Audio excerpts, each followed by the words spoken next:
Hey everyone, Jackie Chan here. Karate is all about discipline and precision, right? But there's a hidden side technique so dangerous, they're forbidden. These techniques are not for showboating. They're a last resort, a matter of life and death. So if you're ready to delve into the world of forbidden karate, buckle up! We're about to explore the techniques they don't want you to know about. But remember, this is for knowledge, not for trying at home. Hit that subscribe button, and let's get started. Okay, so you're probably thinking, why ban any technique? Isn't the point of karate to learn how to defend yourself? And you'd be right. But here's the thing, karate, like a lot of martial arts, has evolved over time. It's gone from ancient battlefields to modern dojos, from life or death struggles to competitive sport. Think of it like this, you wouldn't use a battle axe in a fencing match, right? Same goes for some karate techniques, they're just too brutal for the controlled environment of a tournament. Back in the day, when samurai roamed the land, it was all about survival. But today, we train to better ourselves, not to take out our opponents permanently. Imagine a powerful strike to the throat. Effective? Absolutely. But also incredibly dangerous, potentially lethal. That's why we have rules, to keep things safe and fair. We're here to test our skills, not send each other to the hospital. So, let's dive into some of these forbidden moves, shall we? But remember, this is for educational purposes only. Alright, let's talk about the good stuff, the moves that make you go, whoa, that's gotta hurt. We're talking strikes to vital points, eyes, throat, groin, you name it. These are areas where even a light touch can be debilitating, even deadly. Now, in a self-defense situation, these targets are fair game. If your life is on the line, you do whatever it takes to survive. But in the controlled environment of a dojo or a tournament, no way. Imagine a perfectly executed spear hand strike to the throat. It could collapse the trachea, stop someone from breathing. Not exactly the kind of move you want to see in a friendly sparring match, right? Or how about a well-placed finger jab to the eye? Painful? You bet. Potentially blinding? Absolutely, that's why these techniques are strictly off-limits in sport karate. We're here to test our skills, not inflict permanent damage. Understanding these vulnerable points is crucial for self-defense. Remember, the goal of karate is not to hurt, but to protect. Now let's talk about control, something I'm known for, or so I've been told. In karate, it's not always about hitting hard, but about hitting smart. Sure, a powerful punch or kick looks impressive, but true mastery lies in knowing how much force is necessary and when to hold back. Especially in point-based tournaments, it's all about precision and technique. You're not trying to knock your opponent out, you're trying to score points by demonstrating your skill.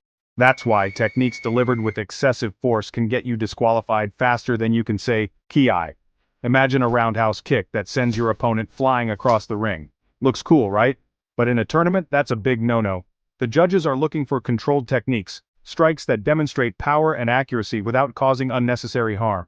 Remember, karate is as much about respecting your opponent as it is about defeating them. Control, precision, respect. These are the hallmarks of a true martial artist. Chapter 4. Grappling with the rules, illegal holds and throws. Alright, let's get ready to rumble. Just kidding. While karate might conjure images of epic throws and ground and pound action, the reality is a bit more nuanced, especially in modern competitions. You see, many tournaments have strict rules against prolonged grappling and dangerous throws. Why? Well, for starters, it's about safety. Throws can be incredibly risky, especially if not executed properly. Landing on your head or neck is a surefire way to end your karate career prematurely. Plus, prolonged grappling can slow down the pace of a match, making it less exciting for spectators. But don't think for a second that karate is all about striking and nothing else. Traditional karate actually has a rich history of grappling techniques, throws, and takedowns. These techniques require incredible timing, leverage, and understanding of body mechanics. So while modern sport karate might shy away from prolonged grappling, it's important to remember the roots of this art. Chapter 5.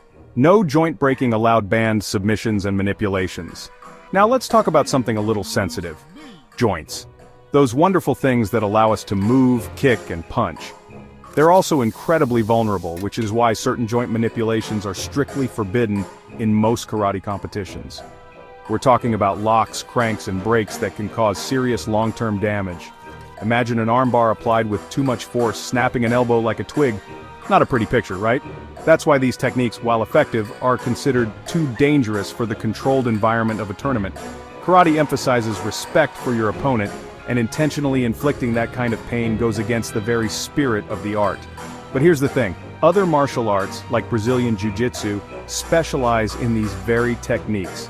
They've developed systems for safely applying and escaping from joint locks, making them a core part of their training.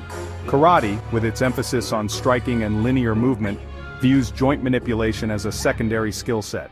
Knowing how to escape from a hold or counter a lock could mean the difference between walking away from an altercation and a trip to the emergency room.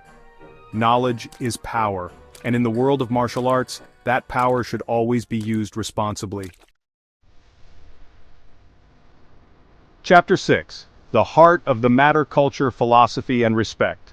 Okay, let's take a break from all the bone-crunching talk and delve into something a bit deeper, the heart of karate.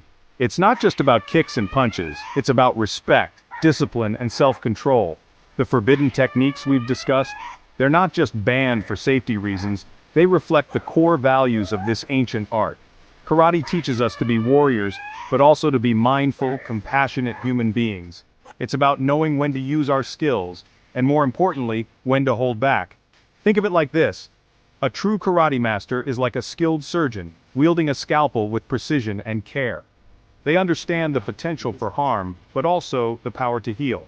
The forbidden techniques? They're like that scalpel, capable of both good and evil. It's up to the practitioner to use their knowledge wisely, to walk the path of respect and responsibility. So there you have it, a glimpse into the world of forbidden karate. We've explored techniques that can make you wince, moves that are banned for a reason, and the philosophy that underpins it all. Remember, karate is more than just physical skill. It's a journey of discipline and respect. Understanding its rules and the reasons behind prohibited techniques helps us appreciate the art even more. What's your take on these rules? Do you think some techniques should remain forbidden, or is it all fair game in the pursuit of self-defense? Let us know in the comments below. And if you enjoyed this exploration into the heart of karate, hit that like button, subscribe to the channel for more martial arts madness, and don't forget to share this video with your fellow karate enthusiasts.